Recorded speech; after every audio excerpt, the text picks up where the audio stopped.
Okay, so I'm actually recording this now because there are some persons that have registered and they have real network issues. So we don't want them to miss out completely. So we can have it shared with them after now. So we are going to start, and how it's going to run in the next couple of hours. But first of all, going to share our money mistakes that we think were made in the last 6 months of this year. So while I talk, if you would like to share yours, and please feel free, because over here nobody is going to judge you. That is why if you're not okay with turning on your video, it's fine. Okay, if you're not okay with turning on your video, it's fine. But if you'd like to turn on your video while you speak, it's okay. Nobody's going to judge you. But it's just good that if you're able to speak up, it just shows that you have actually realized where you are at that moment with your, like, as a financial person. You've been able to realize if you're doing well, if you need help, or if you're not doing well at all. You get. So personally, so if you would like to share your money mistake, please use the reaction icon and just raise your hand, and we're going to call you up to speak. Is Governor, are you raising up your hand? Just type something in the chat box. Let me know if you're raising up your hand to speak. So for me, yeah.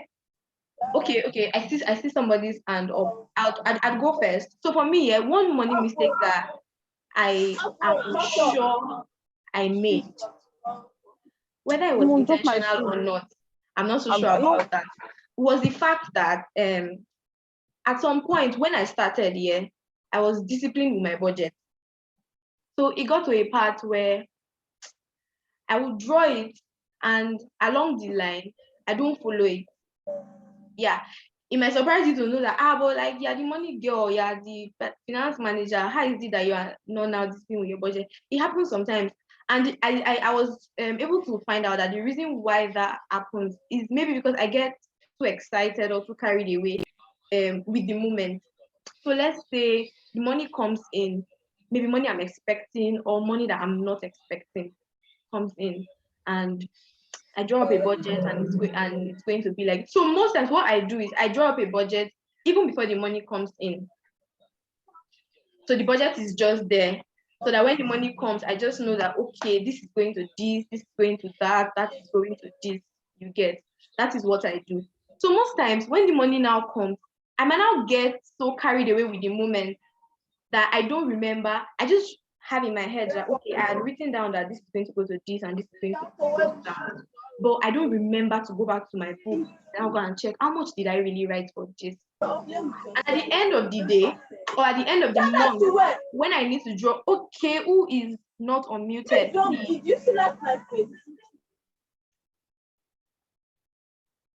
Okay, I'm sorry about that interference. So at the end of the month, when I need to draw up a budget for the incoming months, I now realize that, okay, it seems like I've overspent in some areas, and that would have been avoided. But because I got carried away with the moment, I didn't realize what was happening at that time. And then, so I know that, yes, that was something that it was a mistake. And because of that, there were some monies that would have been saved or that would have been invested to yield more money that just went to wants and not needs. You get. So besides that, what other money mistakes did I make or have I made in the last 6 months? Okay, somehow I became a victim of black tax a little. So now you might want to ask what black tax is or what black taxes are. So for persons that are already in the SML community here, they understand when I talk about black tax. But for the newbies that are just joining our workshop or our session for the first time, when I talk about black tax, I'm talking about that emotional attachment or emotional blackmail. Yes, I like to call it emotional blackmail that you get from family members, making you feel like every of your money that you make, you owe it to them. So probably like you're indebted to them. So let's say you are earning 40K and then your mom, your dad, your siblings, they know that this is what you're earning. They know the time in the month when this money comes in, and they are already sending, I want this, I want that, I want that, I want this. And sometimes when you don't budget for it, and then they come up and they'll be like, please, I want this. If you turn them down the first time, turn them down again, at some point, the human in you that has emotions will now start telling you that, this is not fair. You are being wicked to this person. And you now be like, okay, send me your account number. And then you do it. Now that thing is not in your budget. It happens again and again and again and again, up until the point where even money that you don't have, you have to outsource it to settle family members. That was another mistake that I have made in the last 6 months. At a point when I realized that mistake, I just had to tell these people clearly, please, please, please, and please, I am a copper. And just so you guys know, yes, I am a copper. I'm a federal government property. I say, as much as the federal government is trying to take care of me, I'm trying to manage what the federal government is giving me to take care of myself. So you people should please understand that every month I might be able to spare just this amount, like to just reach out to you guys. Anything other than that would have to wait till the next month. That was what I did. And from that time, I've been good, really. All those stress of, oh, Sister Esther this, Sister Jessica this. Everybody now understands, because if you remember, for those that were in the Smart Money workshop in December, I told them a way to actually overcome black tax is to effectively communicate with your family members. Because, so I have this auntie here, whenever she wants to start a conversation with me, she always starts with CEO, like she calls me CEO. And when I see that thing in a message, I already know what is going to follow. And I'm like, auntie, calm down, no, forget this CEO thing. I'm still climbing the ladder of success. The point you are thinking that I have gotten to, I'm not gotten there yet. We're praying to get there, yes, but I'm not gotten there yet. Because if you don't clearly communicate these things to them, in their minds, some are thinking that you're already earning like 150K weekly. This is weekly now, I'm talking about, not even monthly. And when you don't communicate clearly to them, like you just keep mute, they take silence as a yes. So they believe that you're actually earning that much. So you should be able to take care of them too, or be sending a certain amount of money to them. So clear communication. And that was what I did to actually save my head from getting into debt and all of those things. So somebody raised up a hand. Mrs. Abiola, would you still like to share your money mistake so that we can move on? If Mrs. Abiola is here and you can hear me, would you still like to share your money mistake so that we can move on? Okay. Yeah, good evening, everybody. Thank you for the meeting. Can you hear me? Yes, we can hear you. All right, then. So before I met you, I made a series of mistakes, like obtaining loans without fully preparing for it. At the end of the day, the loan will go into the wrong way, and I'll be paying for the loan as well as struggling to keep up with the bills that keep on piling up as a married woman with grown-up children. At the end of the day, I found myself in bigger debts. And to take the glory through you, I'm trying to revive. I'm trying to revive bit by bit. So I just want to say that we should prepare very well, even if you want to collect no, although it is not the best option.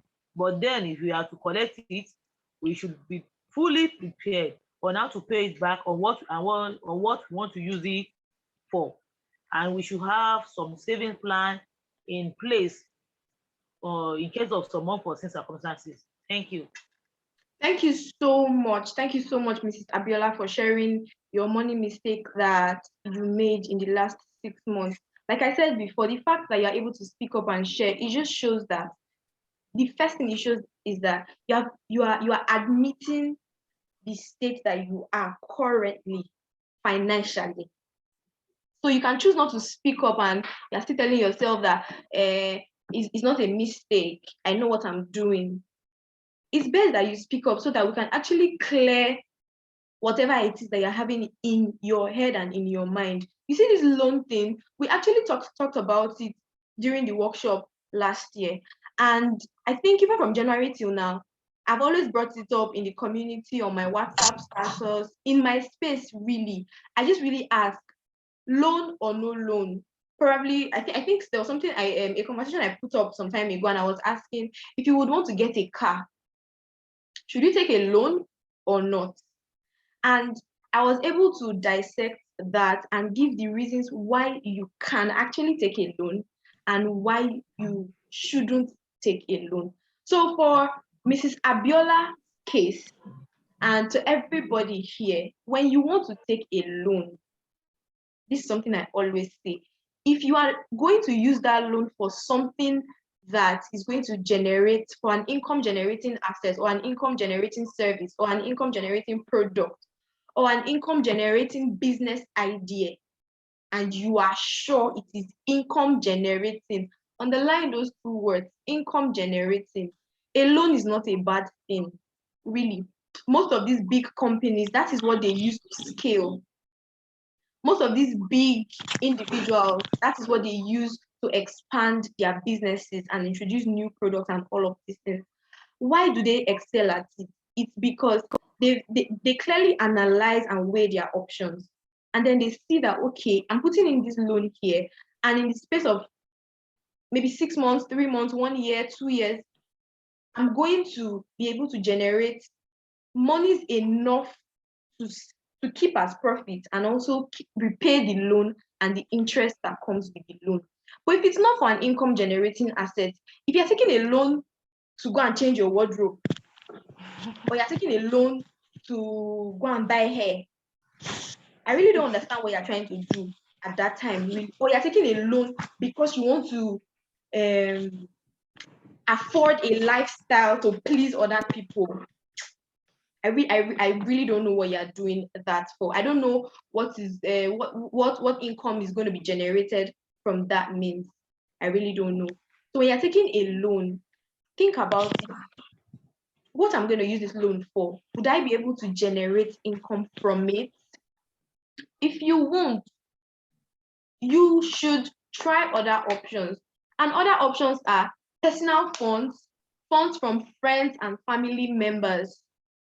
If it's a business, they are what we call angel investors. And when angel investors come, they just tell you, okay, I'll give you this money and maybe become an investor or become a partner in what it is that you are going to be doing. And then you are not under that pressure to repay a loan with some ridiculous interest rates, So please carefully weigh your options. Carefully weigh your options. Some people just sleep and wake up, and whatever business idea they saw in their dream, they wake up with it the next day and they call SML Bank and they say, please, I want a loan. I'm like, do you get? So last month, yeah, the SML Bank's loan window was open and we're receiving requests for loan. Some persons will reach out to me via WhatsApp and like, I need a loan. I said, okay, send a mail with a loan proposal. You guys should come and see loan proposals that I saw in my DM. Like somebody reached out to me and said, oh, I need a loan of 50K because I want to purchase a phone. My old phone got bad. I'm like, how do you intend to pay me back this money or pay back the SML Bank this money?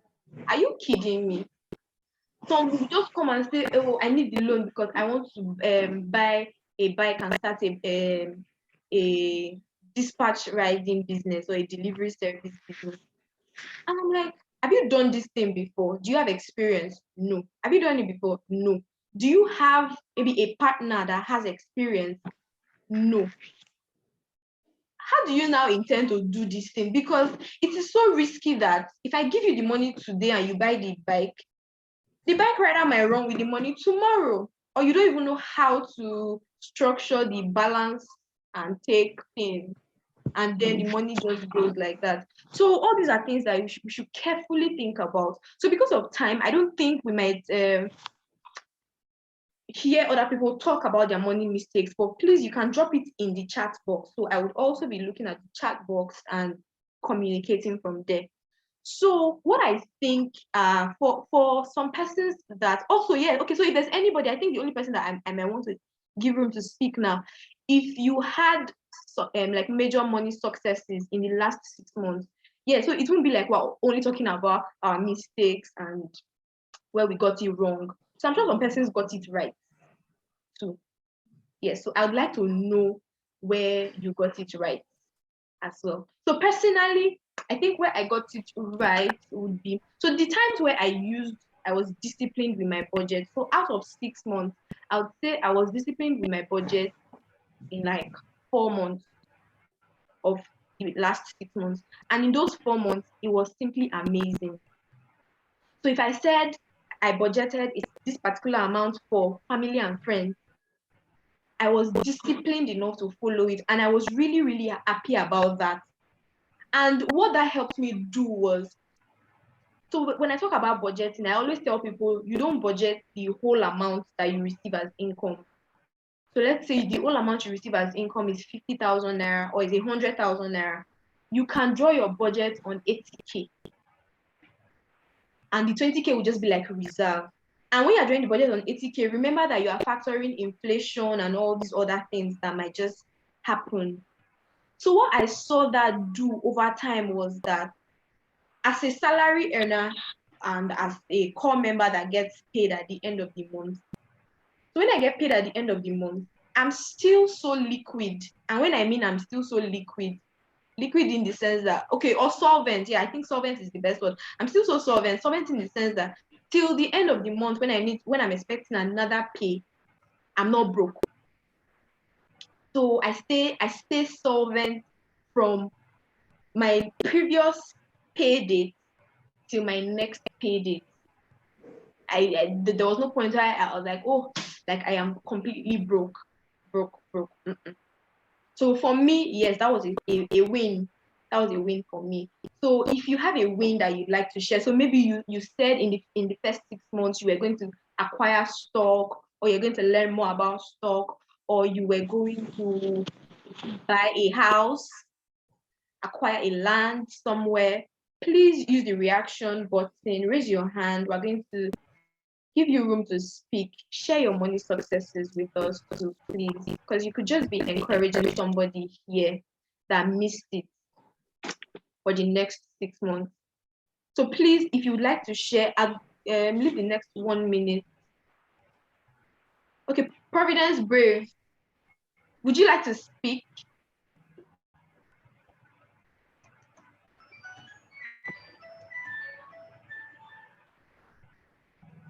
Okay, please unmute yourself and speak. Thank you. Let's hear you. Oh, Governor. Okay, so after Brave, we're going to hear Governor speak. So Brave, let's hear you.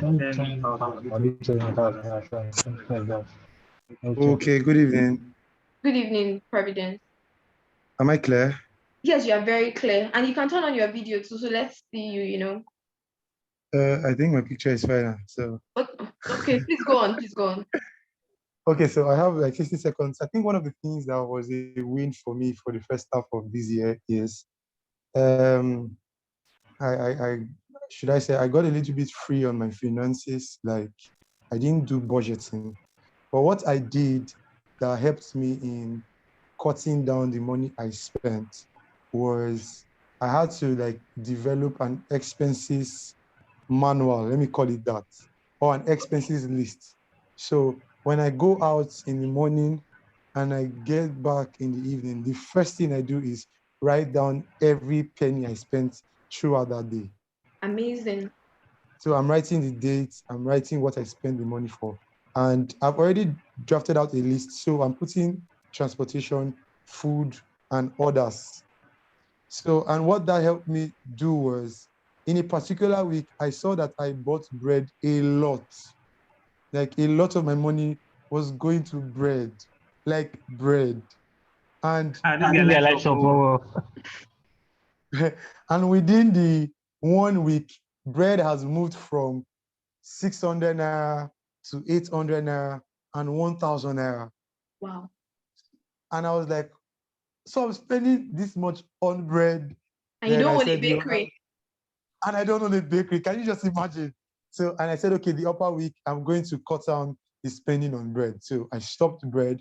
I noticed also that in a particular week, I was spending a lot on transportation, on movement that I was not supposed to do. Mm. So I was literally tracking my expenses per week. So every day I just write down, once I get back to the house, the first thing I go to my table, sit down and write down how much I spent in a particular day. And on Friday, I do an expenses check.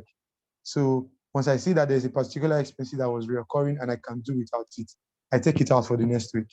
So it helped me save particular money like over the week. So I think that was a win for me. Amazing. Like, I really celebrate the fact that you were able to do that, because what that would has helped you do is, so at the end of the month, if somebody is asking you, so where does your money go to, you can clearly say, oh, my money, maybe like 50% of my income goes to transportation, or 30% of my income goes to bread, or I'm just kidding though. But like, you can just clearly say, you have avoided that statement that people say, I don't even know which I use my money do. Because I just feel like anybody that still says that at this point, that is the highest form of irresponsibility to me. If somebody is still saying, I don't even know where my money they go. Like, I've seen people that they receive 200K today, and in 3 days, they're already crying that there's no money again. And you ask them, what did you use 200K to do? I don't even know. I'm like, are you for real? Are you for real? So yeah, that helps you see that, okay, too much bread, let's cut it down. Or too much Uber, let's cut it down. So maybe I can walk a path, Uber the rest part, or on some days I can Uber, and other days I can enter Molue or I enter Keke. You get? So it just helps you know all of that. So Governor, let's hear you before we move on.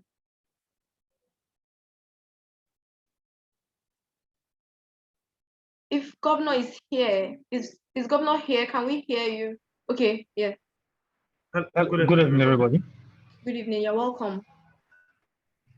Okay, so let me just get to the point. For me, I've never been a saver to start with, right? Right from when I started working, 9 to 5, right? I've never been a saver because I think for a start, the money wasn't enough, right? So I just couldn't save out of it. But coming into last year, so I'm going to take away the pandemic, but coming into last year, I started saving, after I had one incident, I started saving.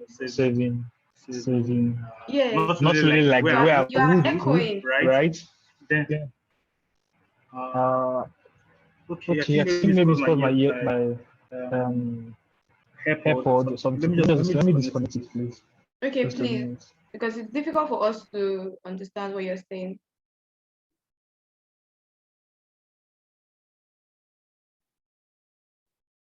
Okay, so while we wait for him to come up and share his success with us, yeah, he's trying to disconnect his AirPods so that it stops echoing. While we wait for him to come back up and continue, when he's done, I'm going to be sharing with us some basic reasons why those goals that you actually wrote down in January has not been achieved in July. Because for me, June is over, but in July, I can't hear anyone at all. Oh, you might have to, for Governor, please, you might have to, can somebody just respond to him in the chat box? He might have to log out and come back in. We cannot hear you and you cannot hear us. So while he's sorting that out, let's just go ahead. So one basic reason why that goal that you actually drew or you wrote down in December, in January, has not been achieved till now is because it is not a smart financial goal. So if you are writing, you should please write this down. It is not a smart financial goal.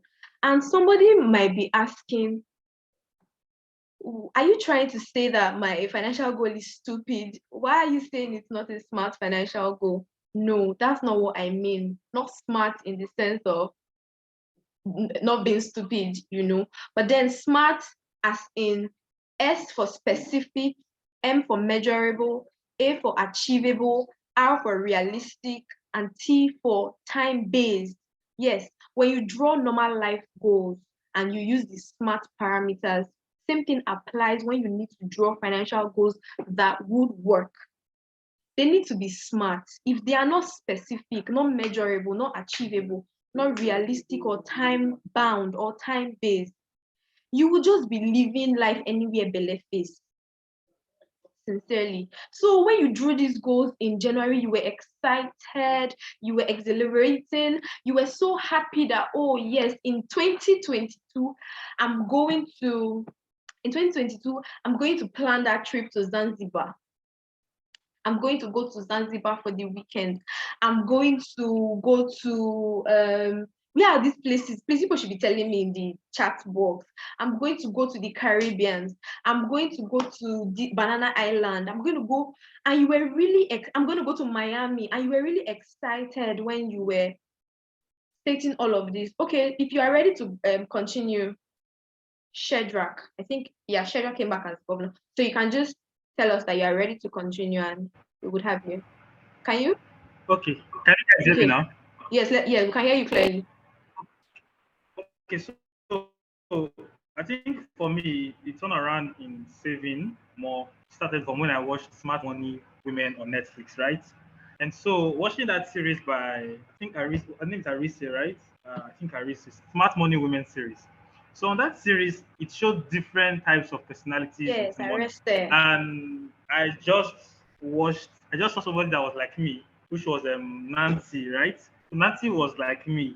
And from that day on, after I watched that series, I started doing the 33 money saving, money budgeting plan, which means whenever I get money, I save as much as 33%. But to do this, I also had to now increase my income drastically. So I think within the last 6 months, I've been able to save 7 figures. Although I've spent like half.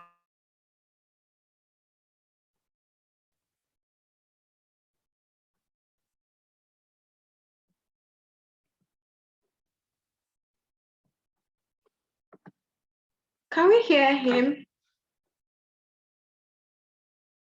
Half of No, we saving. can't hear him. Can you guys hear me? We can hear him now. He just got back. Can you guys hear me now? Can you guys Yes, hear we me can now? hear you now. Series, right? It showed me like, okay, the mistakes I was making when it comes to money. And so I started applying the 33 budget plan. So it means that I save 1/3 of every money I get, right?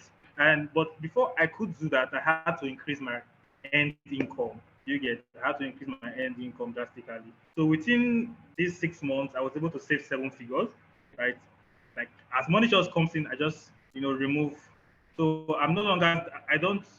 For me now, I don't do 10%. I do 33% or 30%, right? And so I have the others budgeted for my needs and for my wants at the end of the day.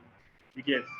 So that's basically I like how I've this been doing testimony. it for me. Yes. So I had to like say, oh, more, because I had things I wanted to do, right? Business wise, investing in our businesses and all of that. So I had to be more practical with money. You get. I think my biggest expenses have been food, right? I don't cook. Basically because I don't have the time to cook. Basically, not All because I these don't know how to men. cook, please. I know how to cook, please. I just don't have the time.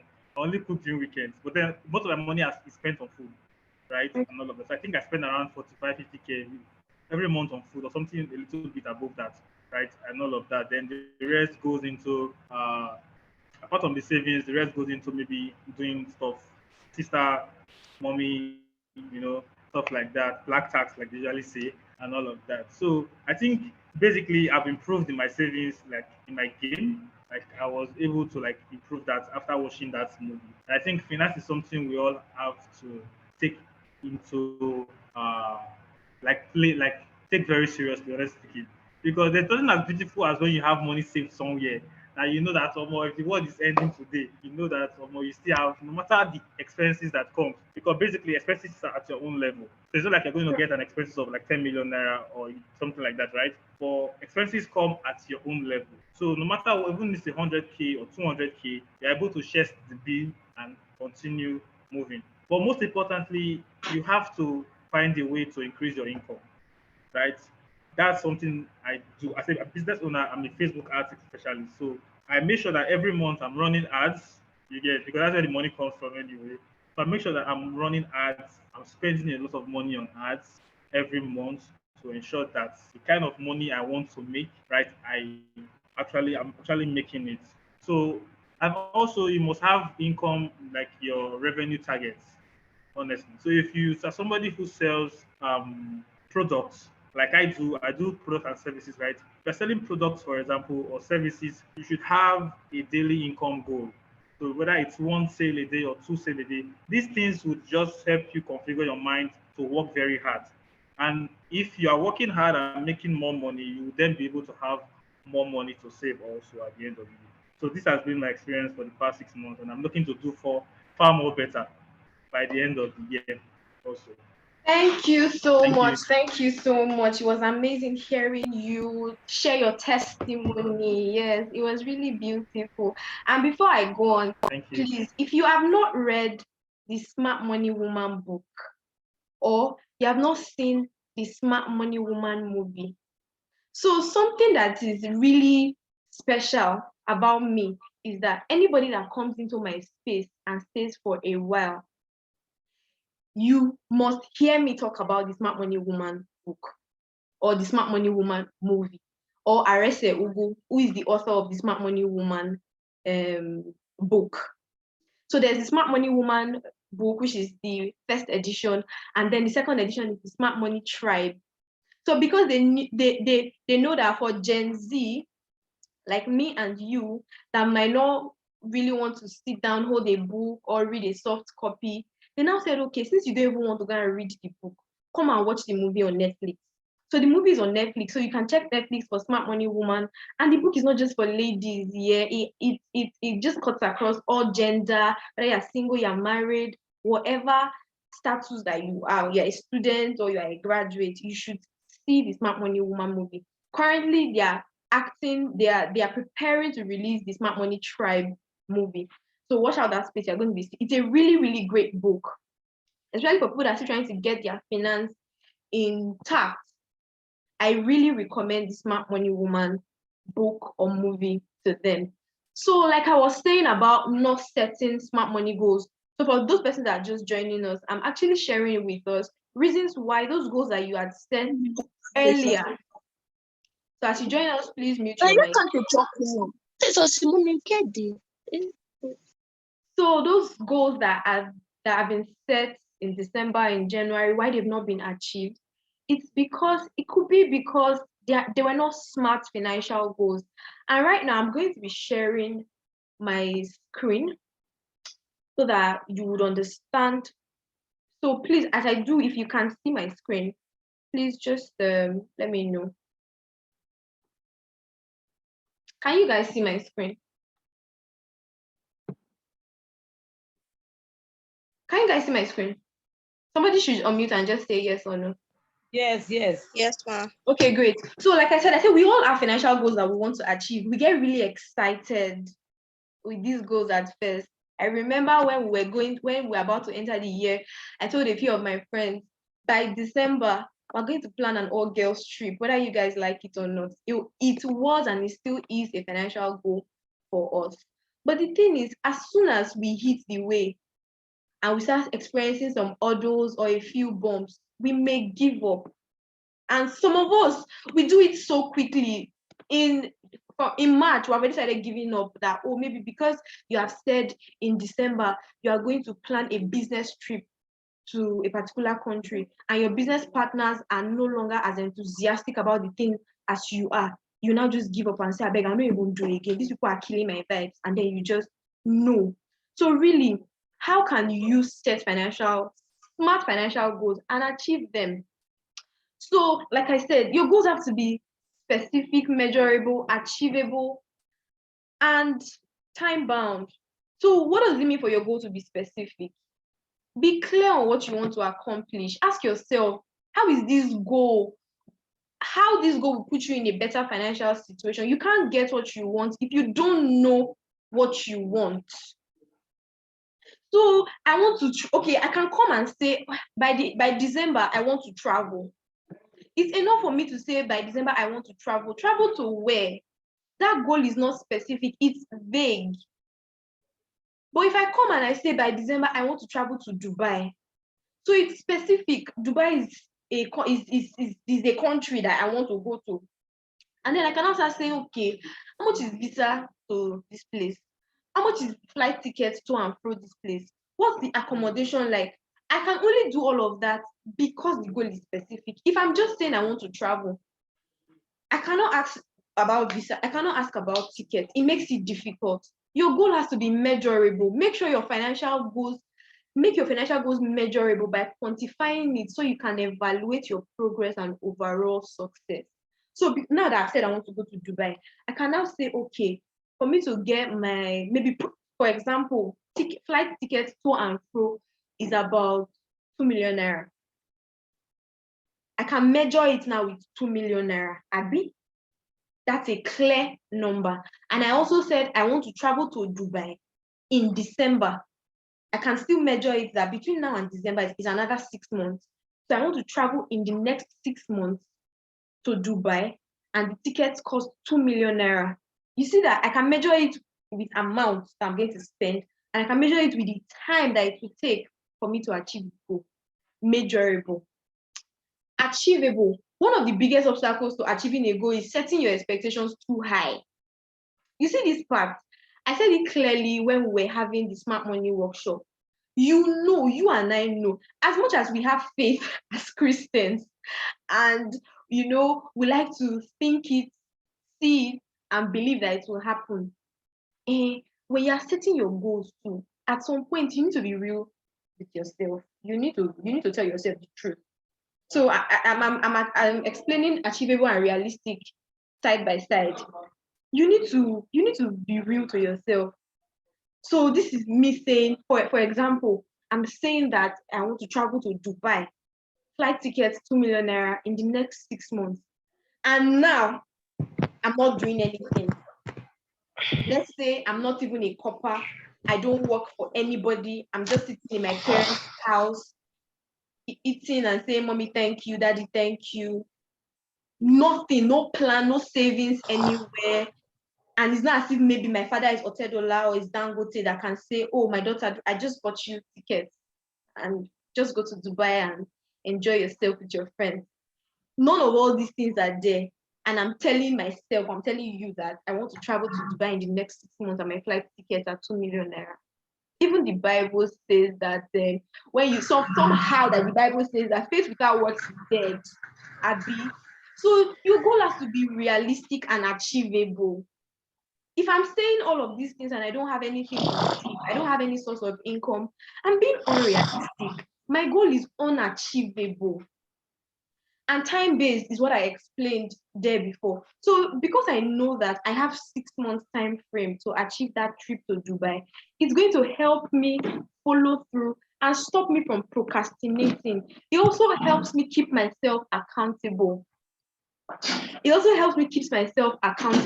So when it is, I had this goal in January, Shebi, so now it's June ending. I can now ask myself, okay, Esther, how far? Or Jessica, how far? This is June. In that ticket of 2 million naira, how much have you been able to keep in one side? You see, because it's time-based, it can help me follow through. But if there was no time bound attached to it, I would just be saying, I will travel to Dubai.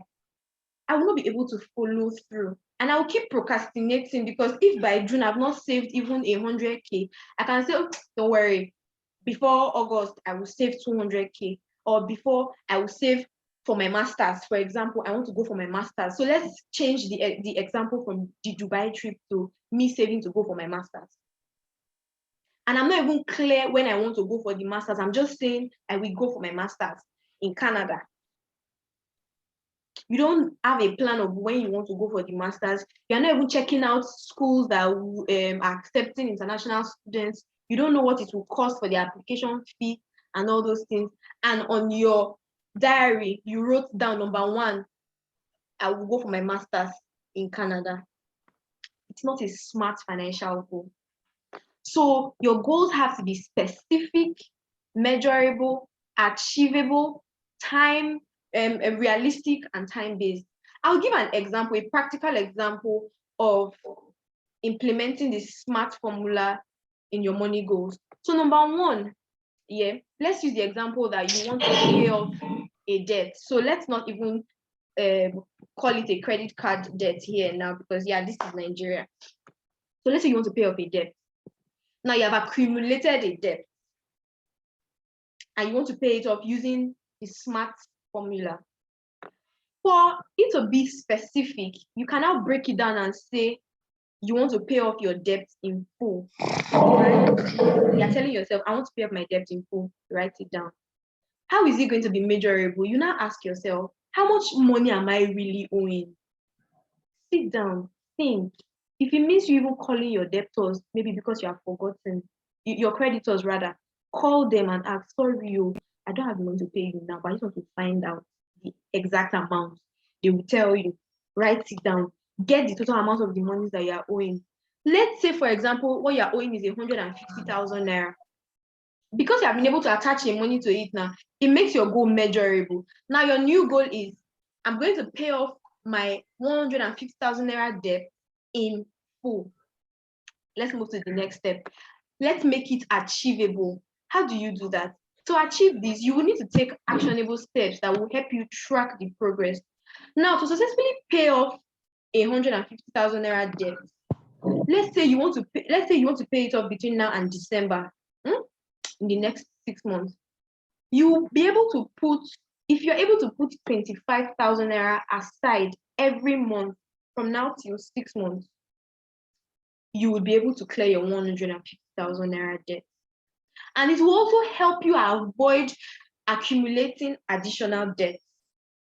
This is how you have made your goal achievable. So now your new goal is, I'm going to pay off my 150,000 naira debt by setting aside 25,000 naira every month towards the debt. Let's move again to making it realistic. Now, assess the plan or the steps that you're going to take to achieve this goal. Do you have a job to pay this debt?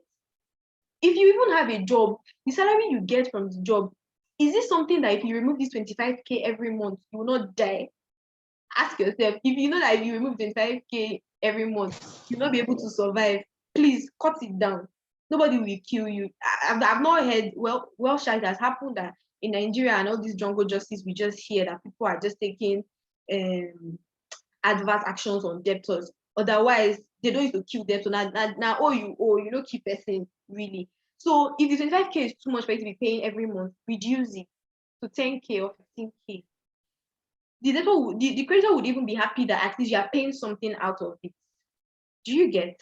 So reassess your steps. If you need to pick up an extra shift at work extra so they'll pay you extra, do it. If you need to cut down your entertainment budget, maybe you're the type that every weekend you go to the mall, eat out. If you need to cut it down just for this period so that you can be able to clear this debt, do it. And stop borrowing more. Stop borrowing more, please. You cannot be saying you want to clear a debt and you are borrowing money more. Don't do that. If you're able to say this, then your goal has become realistic. Okay? Now, by making it time-based or time-bound, you can now say, by applying 25,000 naira every month, I'll be able to achieve this goal in 6 months. So now, look here. If you look at the bottom of my screen, you will now see what your smart financial goal is. It says, I will pay off my 150,000 naira debt in 6 months by putting 25,000 naira monthly towards it. I will achieve this by cutting down my entertainment budget and not borrowing any more money during this time. Tell me, if you had actually written something like this in January, what would have stopped you from achieving it as at June? Well, there are other reasons. I'm going to tell you about them as we continue. So this is how you can actually implement this SMART formula in your financial goal. Or let's take another example. Let's say you're planning for retirement or graduation, because I can see that we have some students here. Some are it might be made to stay home because of ASU strike or something. this is the time where you need to get your financial house in order before school resumes again. I'm telling you the truth. I mean, I keep telling my friends that most of the things I knew that I know now, I wish I knew them in maybe my first or my second year in school. Like, I was getting real money that time, guys. But now, they're all past tense. Well, so maybe planning for your retirement or planning for your graduation in 400 level, 500 level could be a financial goal on your list. But how can you make it smart? How can you make it a smart goal?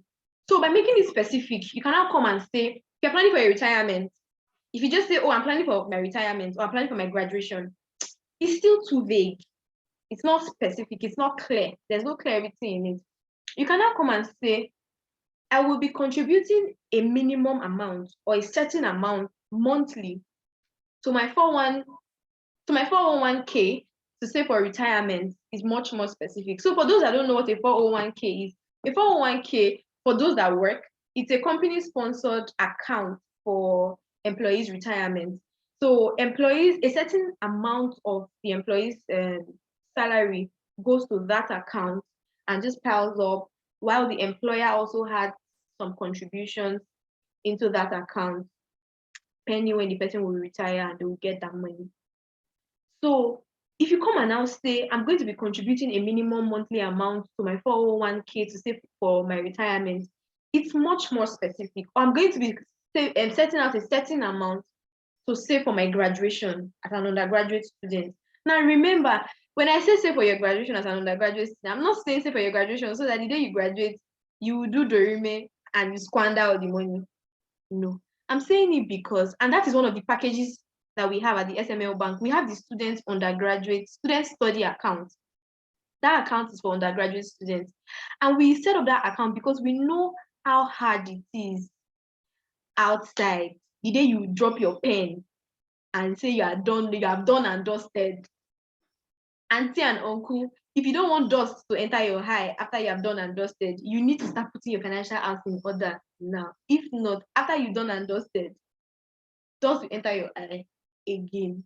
So please, I'm telling you, so the money that you're saving for your graduation is so that you can start up something. It's like a seed capital to yourself when you're coming out of academia. That is what it is. So maybe you're coming out from school and then maybe you're not getting into a job immediately. You have a business that you were doing while you were in school. That money becomes an investment back into your business. Or you even get a job and maybe it's a nice paying job. So maybe that money could be to invest in your own self to better prepare you for that job that you're setting onto. Or that money could be for another specific goal. So maybe your goal after graduation is that after graduation, I need to rent a shop. Or I need to acquire a service apartment that I can be renting out and collecting rent from it. That could be your goal. So that's the reason why you're saving for graduation, my undergraduates that are here. So now let's make the goal measurable. You can measure your success each month by contributing a percentage of your salary or your stipend, your allowances that you get. So you can now say, your new goal now becomes, I'm going to be contributing 15% of my income to my retirement account or my undergraduate or my graduate account. It makes it more measurable. To make it achievable, you can now set up automatic deductions from your salary towards the retirement account or the undergraduate account as an actionable step to achieving that goal. Because it's one thing to say, I'm going to be contributing 15% of my income to a particular account. It's another thing to do it. So that's something that I noticed that I have a problem with, and I was able to turn on automated savings to help myself. I can say I want to do this. If I don't turn on automated savings so that the money will just be deducting and I don't feel it, I might not save for that thing at the end of the day. So for example, PiggyVest has automated savings. So there was a time that I was saving towards a particular thing. I just automated the savings on PiggyVest, and they were debiting a particular amount from my account every Saturday morning by 7 a.m. Once it's 7 a.m., I know that money is going out. And the thing is, whether there's the money in your account is your own or not your own. Piggyvest doesn't have business with that. They just automatically debit. It's left for you to sort out your thing.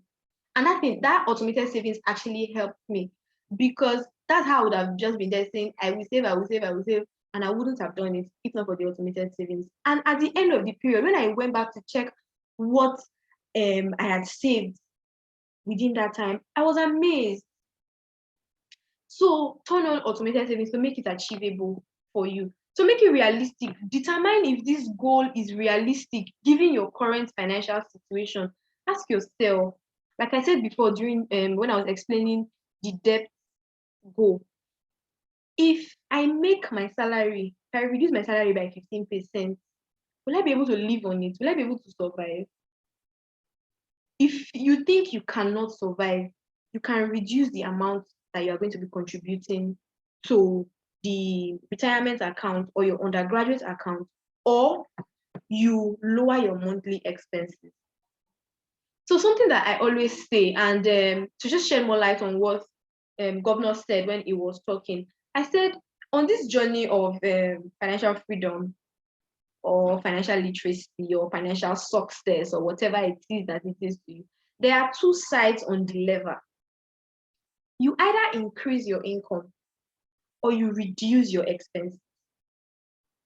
You either increase your income or you reduce your expenses. You cannot increase your reduce your expenses and you cannot reduce your income and increase your expense and say you want to survive. Tapa will be your best friend. You will be in debt for a very long time, that you might even be jailed for it. Do you get? So there are two sides on this lever. Reduce your income or you increase your expense. You must be ready to do either of these two things. And then time-based. So you can now say, when it comes to planning for your retirement, let us know. There's no time like, oh, I'm planning for my retirement. When do you plan to retire? So for people that are going to graduate, you can now say, and well, with the situation in Nigeria, it's still hard for you to be able to determine, I'm going to graduate in the next 4 years or in the next 5 years. But I'm sure you should still be able to attach a particular timeline to it. So you can now say, oh, I'm going to graduate at this period. So in the next 3 years or in the next 2 years, I'm going to graduate. So my saving is going to happen. My saving for this purpose is going to happen within 2 years. Or my saving for retirement, I'm going to retire in the next 5 years or 10 years. I'm going to do it for this period. So now your new financial goal, your smart financial goal would now be, starting from July, I will contribute 15% of my monthly income to my retirement plan or my graduate plan. And this will help me prepare for retirement or prepare for graduation. Do you guys understand what it now means to actually have a smart financial goal?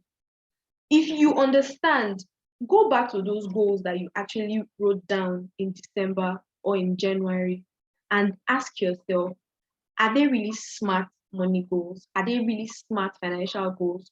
If they are not, please go back to your drawing board and readjust them. So now I said something that, well, you would have been able to draw a perfect, sweet, smart financial goal.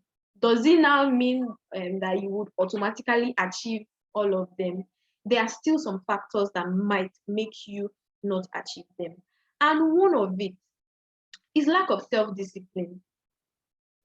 Lack of self-discipline. So you'd have been able to say, oh yeah, I'm going to work with a budget. I've set all my financial goals. I'm going to be contributing a certain amount to this account or that account every month. And just 1 month into the year, you're not doing any of it again. This is the same you that was enthusiastic and all over the place in January. And I beg, you only live once. All die and die. Allow me to enjoy myself. You're not disciplined. I tell people that come into my space that the first step that you take on this journey, or one of the steps rather, that you take on this journey to financial freedom is self-discipline. If there is any industry or any profession that I know that demands for discipline as much as it does, is the finance sector or the finance industry.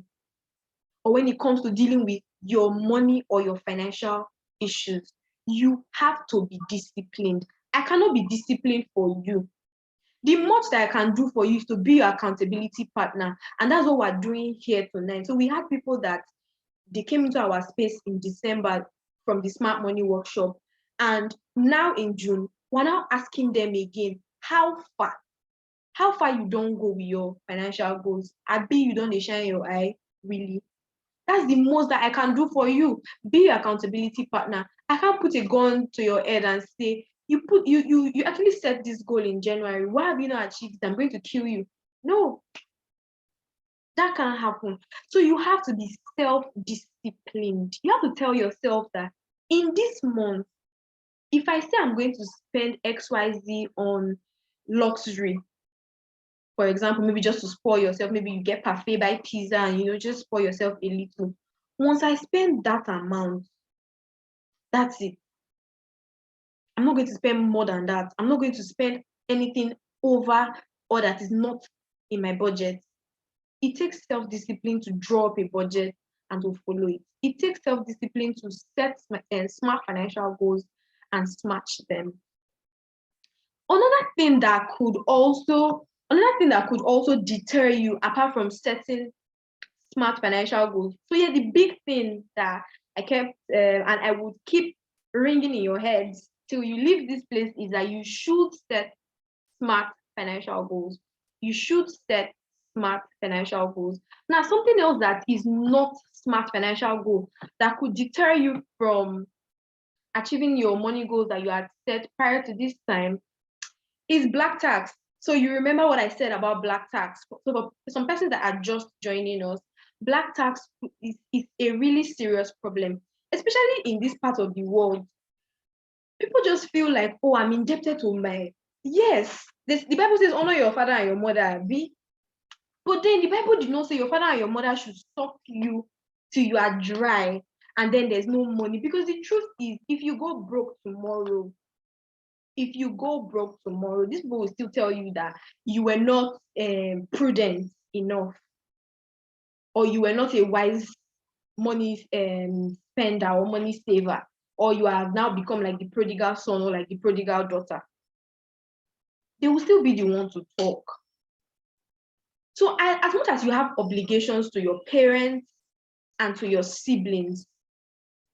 you should not emotionally put yourself in a position of emotional blackmail, where you now, like, when they come to you and they ask for money, you are now fretting and they're like, oh, if I don't give this money to my mom, it's going to make me come off to her like a bad child, or I don't care for my mom, or I don't do this.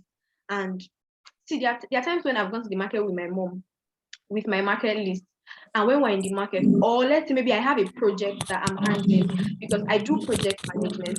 Maybe I have a project I'm handling.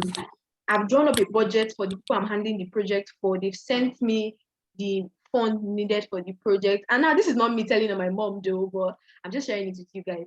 And they sent the fund needed for that project. And we're out in the market together. And we're buying this and this and that. And then there's now beginning to be that extra money. So maybe what you wrote in the budget, on getting to the market, you were able to negotiate and the price was brought down. And then she'll be like, oh yeah, please, let's buy this thing. I want personal want, because I call it want, not need. Because madam, if we do not come to the market, you don't know that you will buy this thing. I mean.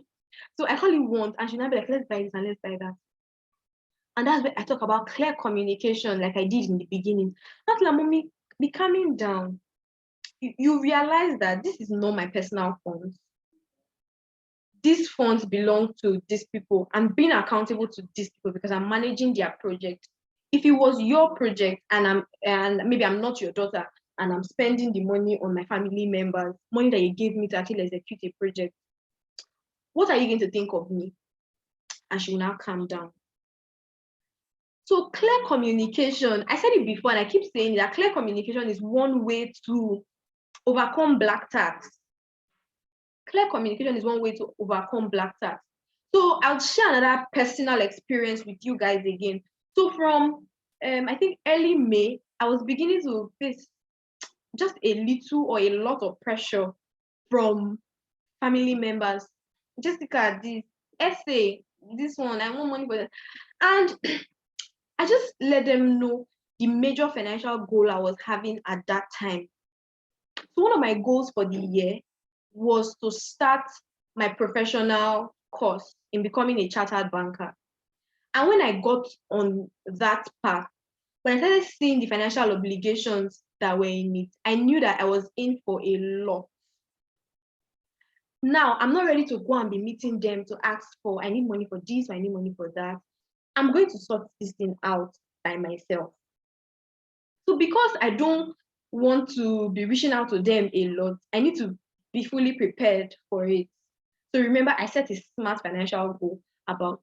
And when I was having to sort out all those financial obligations at the time and they were coming with their pressure, I did not shout. I just still clearly communicated with them that this is what is going on at this time. So a lot of my income, this is where it is going to. So what do you say? I now put it to them. So what do you say? The money I'm supposed to use to pursue this for my career path, should I give it to you to fund something that I know that you have another option for getting funds to actually sort that thing? Should I give you that money? And then when I put it to them like that, and they'll be like, oh, okay, I understand. Because most of them really, and that's the truth, most of the family members, when they come to you to ask for these things, it's not because they've explored all their options and you are like their you're like the lender of last resort. You get they just feel like, okay, if I can't meet her, she should give me. So tell them, go and explore your other options. For my siblings, what I did with them and I'm still doing with them is that I teach them to make the money as well, so that they actually know the value of money. If you're always just sending them the money, they really don't know the value of it. They just feel like anytime I call Jessica or I call Essie, she will wire my Aza. But sometimes they should be able to call you and you tell them there's no fund on ground right now. That thing that you're doing, go and learn a skill that will be able to generate funds for you too. And right now, I can boldly say that my younger sister can just be in her best of moods and she will just send me money and say I should go and buy ice cream. And I'm like, it can happen like this. So why will I now be putting myself in a state of being emotionally blackmailed by family members who want to give, even when I don't have the means to give? So black tax is another thing that can make you not. So I've talked about two now. I think somebody was highlighting it in the chat box. The first thing that we talked about was the fact that you probably have not set smart financial goals. That is why you have not been able to achieve those goals. Smart as in specific, measurable, achievable, realistic, and time-bound or time-based. I said another reason now is because you are suffering from black tax. I'm sure after this session, the Lord God of finance is going to heal you of that ailment of black tax in Jesus' name. So another thing that could now make you not achieve your financial goals that you might have written down is unforeseen circumstance. Because guys, as much as we say all of these things here, we're not God. Like we're not the Almighty, but then we're children of the Almighty. But then we don't know what tomorrow holds. We don't know what might happen tomorrow. Let's say, for example, like what happened in 2020, the year of the pandemic. So January that year, I'm sure a lot of us had pretty beautiful, smart financial goals. But the pandemic happened and we couldn't control it because it was global. We couldn't control it and everybody was just there. A lot of people couldn't achieve. If they had written 10 goals, maybe they were able to achieve just one or just two. The ones that even did so well achieved maybe like 5. So that way you cannot solely beat yourself about it that, oh, but then in the midst of unforeseen circumstances or challenges, like something I tweeted about recently, in the midst of challenges, you should be able to identify the hidden opportunities. And that was what those people that were able to achieve up to 5 of their financial goals at that time, that was what they did. in the midst of the pandemic, they were able to identify the hidden opportunities in it. I was seeing a video. Okay, somebody's raising up her hand. You could please drop what you want to say in the chat box. If it's something that we need to address immediately, I'll bring you up to talk. Remember, we're having a conversation. So as I speak, I'd like to hear you talk too. So like I was saying, in every challenge, there's an hidden opportunity really in it. Once you're able to identify what it is, make the most of it, grab the opportunity. So unforeseen circumstance could actually be some reasons for not achieving smart financial goals. It could happen that maybe you have been keeping all your, I'm just saying, this is an example you guys get. You've been keeping all your monies in, let's say, piggy vest, for example. And tomorrow we wake up and we hear that piggy vest is no more. You try to log in their app, it's not responsive. You go on their Instagram, their page has been deleted. Check their website, nothing. You go to their office in Lagos, you find an empty building. What's going to happen? That's an unforeseen circumstance. If that actually happens, that's an unforeseen circumstance. And let's say probably the money that I know, like, God forbid, and yeah, PiggyVest is actually safe because they are regulated by the relevant financial bodies and regulatory bodies in Nigeria. So chances that is going to happen is very, very, very, very slim. Very slim, you guys get. But if that happened, and maybe the money that you had kept in PiggyVest is the money that you said you want to use to go for that Dubai trip in December, what would you do? And let's say it is a month to December. What would you do? You see that at that point, the trip to Dubai goal will not be achieved. Except maybe God sends you an helper that will just give you the money you get. But unforeseen circumstances, something that could just deter you. And lastly, so this is something I'm going to talk about lastly before I'll just give room for questions, answer, hear you talk to before we wrap up. We're wrapping up by 9 p.m. One other major reason why you would not be able to, or you couldn't achieve the financial goal in the past 6 months, and you might still not be able to achieve it in the next 6 months, is financial illiteracy.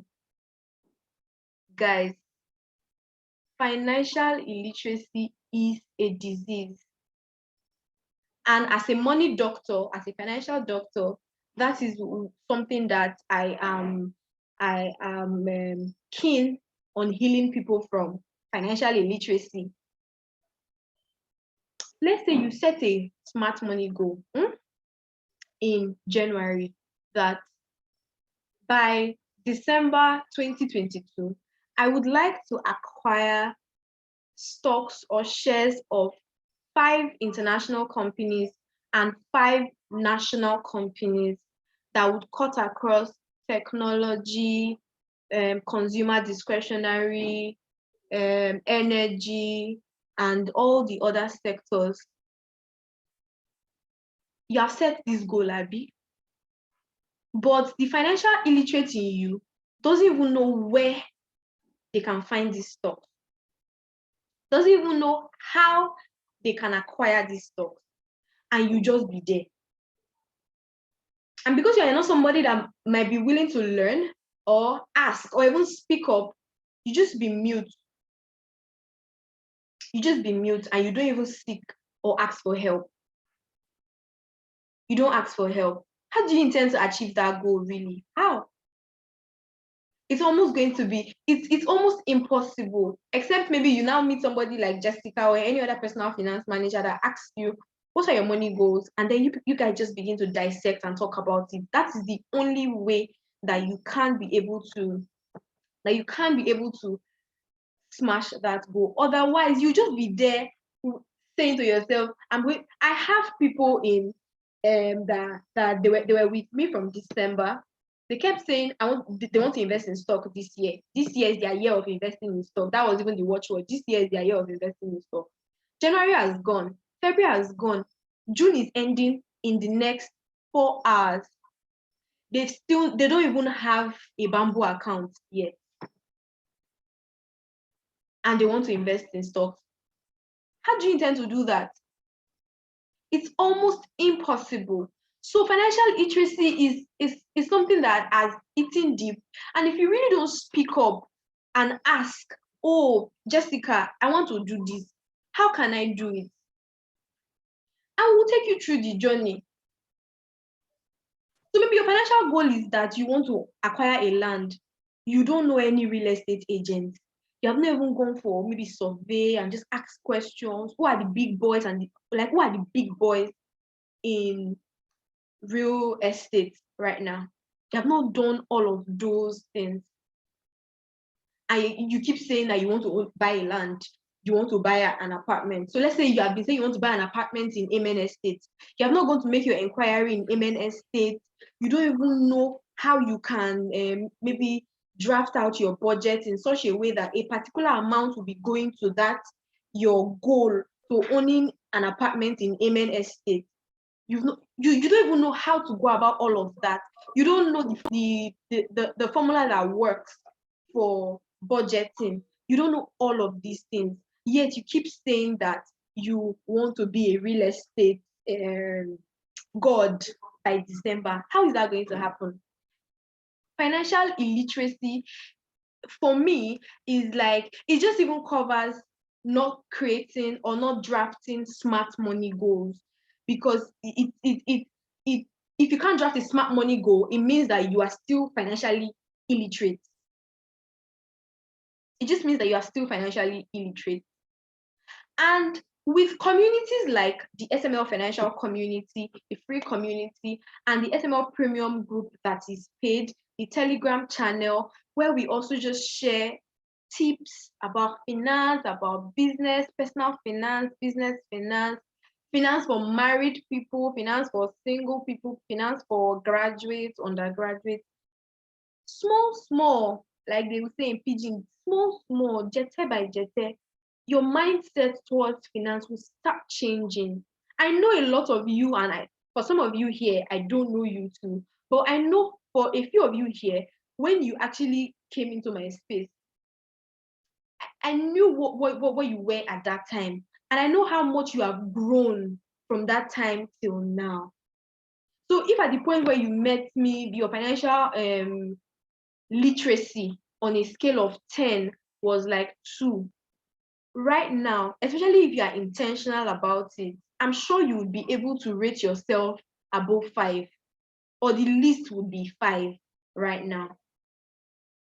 I'm sure of that, because you would have been able to overcome budgeting. You would have been able to scale through savings, either saving with the SML bank or with saving with other platforms like Piggyvest and any other platform.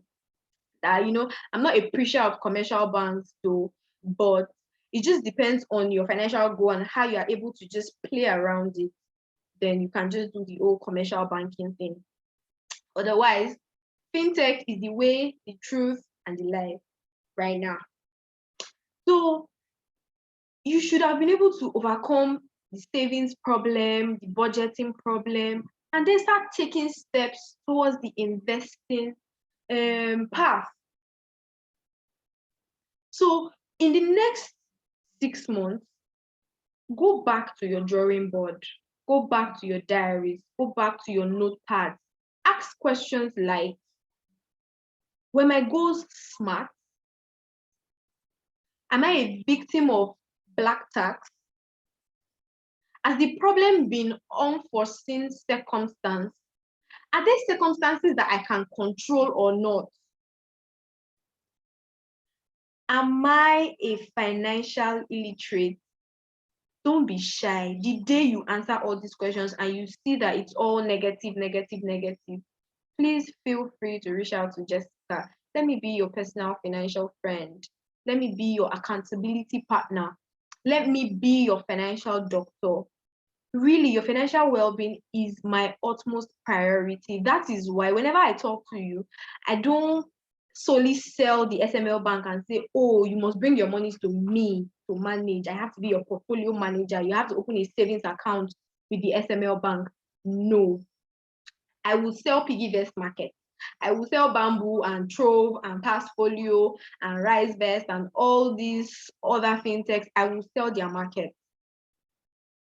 Because at the end of the day, if your financial freedom or financial well-being lies in me managing you and your money being in those places, I don't mind. So I have a client that we started working in December. I'll just share a story as I wrap up. So you can start indicating if you have questions or if you have contributions. I want to hear you guys speak. So I like the way it was really interactive when we started. So I want it to be that interactive in the next 28, okay, probably 25 minutes when I'm done talking. So this client came into my space and we talked. She told me what she was trying to achieve this year. At that time, the goal was still vague, but we tried to make it a smart financial goal. And currently, she's doing so well. I manage her, but our monies are in Piggyvest. So from January when we started, she kept giving me reports once every 2 months. And I think at the end of the first month, the Piggyvest balance was about 200K or 300K or so. In the next 4 months, the Piggyvest balance was already running almost 700 to 800K. The last time she gave me a progress report, the account is running over ₦1 million right now. So with us being able to measure all these things that have happened in the space of 6 months, can we say she smashed her financial goal? Yes, because we made the goal smart. She was able to overcome black tax. So she still caters for her family because she's the only daughter, and I think the first daughter too. She still caters for her family, but then there's a limit that is not exceeded every month. And is she getting financial literacy along the line? She is, because she's not disconnecting herself from me. Because it's one thing to now start achieving these financial goals, and you come and you don't no longer need Jessica. You'll be like, yes, you're the boss, you have arrived, you have been able to plan the trip to Dubai, and you are going to Dubai next weekend. So Jessica, it was nice doing business with you.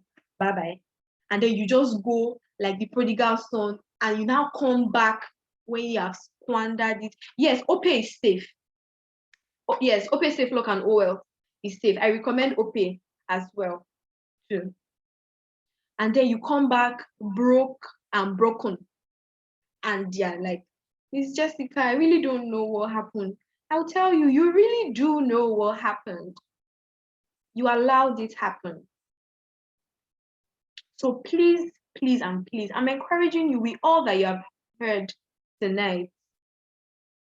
These 5 things: smart financial goals, black tax, unforeseen circumstance, lack of self-discipline. Oh yeah, I didn't mention that just now. Lack of self-discipline and financial illiteracy. Make sure you get these 5 things right in the next 6 months. Trust me, when we meet in December for the Smart Money Workshop, first of all, I'm looking forward to see all of you and your friends and your family members at the Smart Money Workshop in December. And I'm looking forward to an event where when we sit to talk, I would hear 5 successes and maybe 1 mistake. I don't want to hear 5 mistakes and just 1 success. I'm looking forward to somebody that will come up and say, Miss Jessica, after the mid-year review, I went back to my drawing board, I did XYZ, and now I'm better. And now I'm 6 figures richer. I'm 7 figures richer. I'm looking forward to that event.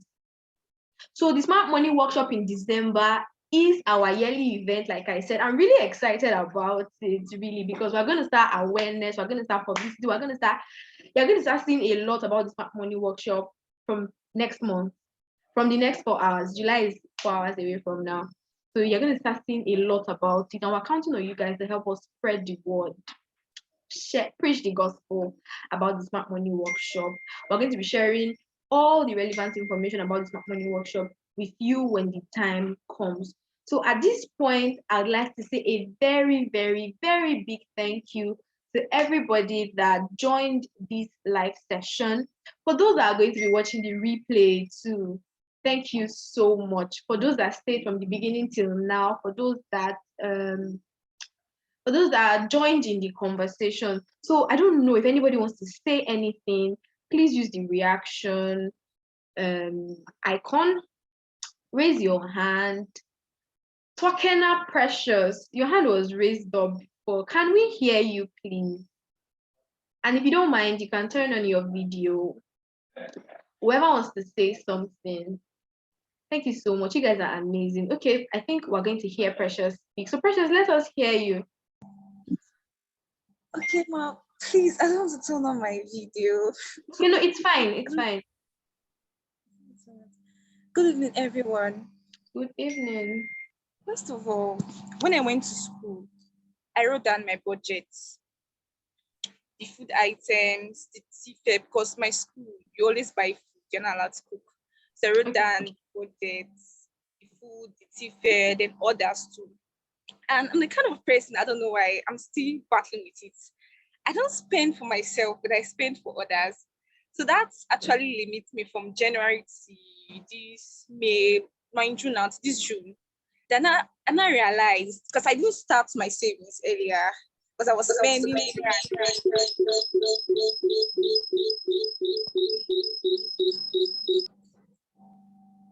Okay, sorry. Yes, we can hear you now.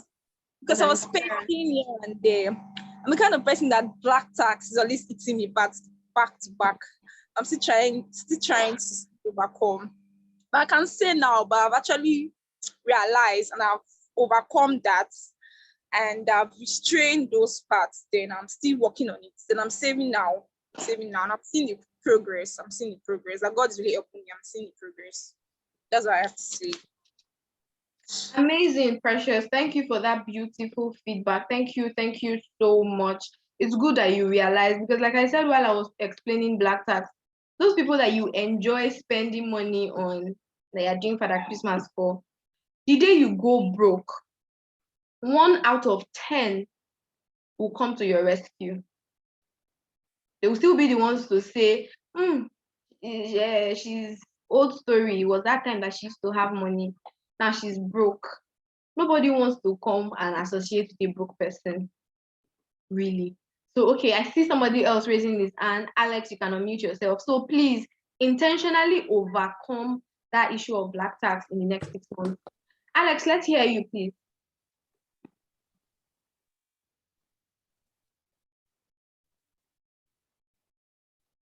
Okay, good evening, everybody. Good evening. Okay, I attended the first workshop that was done last year, December, and I think I mentioned a few things that before now, black tax was my life. And then like she said, I do spend for friends and I like giving money. I like giving people things. So it was something that I was doing over the years, and I felt that maybe that was the right path. That might be the right path, because God said we should give, but I wasn't planning for the future. Yeah.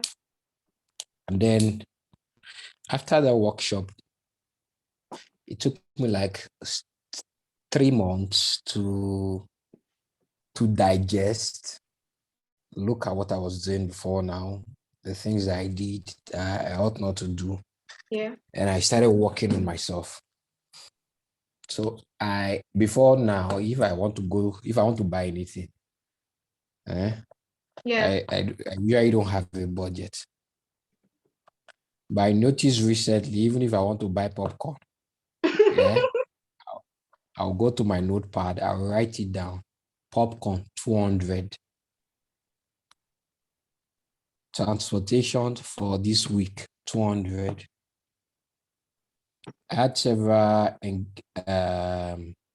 things I bent on doing in the last 6 months that just passed or that will pass in a few hours. Yeah. I was able to list them down, put a price to it, and then I arrange it properly in such a way that I will not spend more than what I envisaged to spend. So that has really been helping me. I'm going to say a big thank you to SMR, first of all, because I think I'm not seeing the real me. So if I get money, if somebody dashes me money now, and that consciousness to take maybe 1,000 naira from inside to save is not always there. There are sometimes I will not even save, like maybe in 3 or 1 month, I go dey feel am. Let me use PG. I go dey feel am. Wow. Yeah. I've not saved. My account is there. So it now became a part of me. And I'm now enjoying it. To be frank, I enjoy doing it. So black tax Is was it the just thing 2 of my minutes? life. Okay, Jesus. okay. I can hear you now. Go on. Okay, I said months ago, black tax was my life. Yeah. But now I can say that it's reducing and Wow. God is helping me gradually. So, and That what I is, want to say yeah, go before on. I end, this thing is possible. Just try it. It's possible to save. It's possible. It's very, very, very, very, very, very possible to save. I pray also that God will help all of us Amen. Amen. to Amen. continue. Amen. Thank you. Thank you so much for sharing. Like this has just motivated somebody, and that is why I really encourage that we should speak up.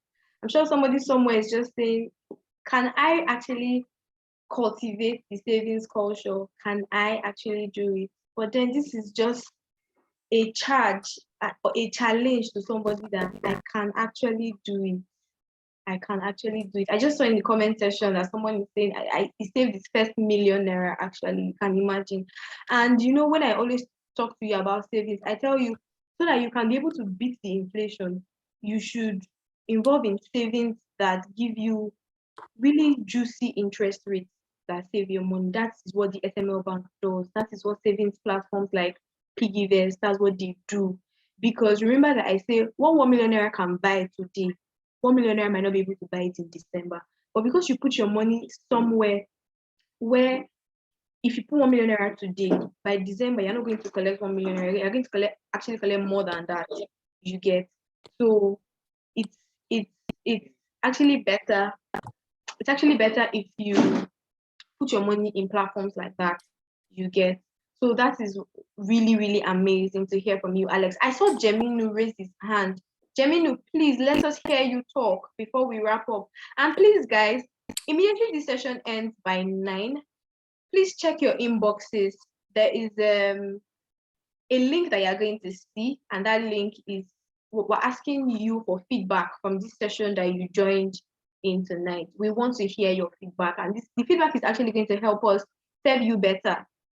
Yes, because we want to know if we did well, if we didn't do well, where you think we can do better. Just tell us all these things so that by December, really, I'm looking forward to seeing all of you and more. Like I said, your friends, your family members in December, because the Smart Money Workshop 2.0 is going to be loud.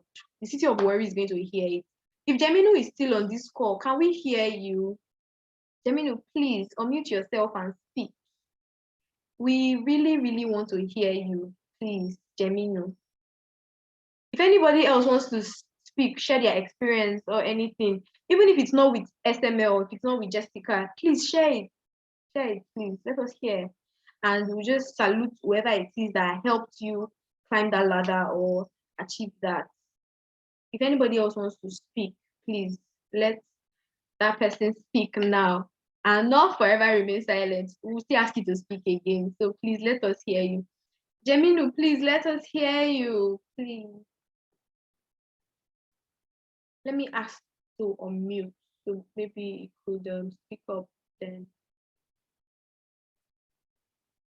Okay, so while we're waiting for him to unmute, so I want to hear from you guys. What is your take home before you go and feel feedback? Feedback is official. This is me and this is you. We're still gisting. What is your take home for tonight? I have 11 or 10 persons on this conversation right now. So please drop in the chat box. I want to see your messages. What is your take home for tonight? What are you going to do better in the next 6 months? Tell me. Please type. Drop it in the chat box. I want to see. Let me talk the way those people that used to do TikTok live, they used to talk. Hit the chat box, hit that box right there and type. Let me see you. Okay? So I want to hear you guys. Amazing. Discipline in your savings. Yes, discipline in your savings. So if you say you're going to save XYZ, save XYZ. If you know it's not convenient for you, reduce it and be disciplined with it. I need more responses. I'm going to pay off my loans and save more. God bless you, Mrs. Abiola. And God is going to make the means available for you to pay off your loans and save more. In December, even if you cannot come to Warri to attend the Smart Money Workshop, we are going to even have options for people to connect via Zoom too, like this, so that they can be a part of the live workshop and because we really want to hear your testimony in December. We really, really want to hear your testimony in December. So please, more persons. Let us hear you. What are you taking home today? What are you taking home? So there's some persons that I've not heard from at all. I've not heard from iPhone, the person's name that is iPhone, Precious Oko. Let me hear you. Oppo Reno, I think Oppo Reno is Precious. Let me hear you too. Providence Brave, what are you taking home today? I will set smart financial goals and overcome black tax. God helping you, you are going to do that. And we're going to hear your testimony in December. Let's hear more people talk. I don't think Jeminu is here anymore. So let me just, and I think for the next 11 minutes, let me just keep taking feedback from you guys. Thank you so much for making our time. I really appreciate it. I don't take this for granted. Like, we have sat down here for 2 hours having this very beautiful conversation. It means the world to me. Okay, so yeah, I'm saying stuff. Let me open the chat.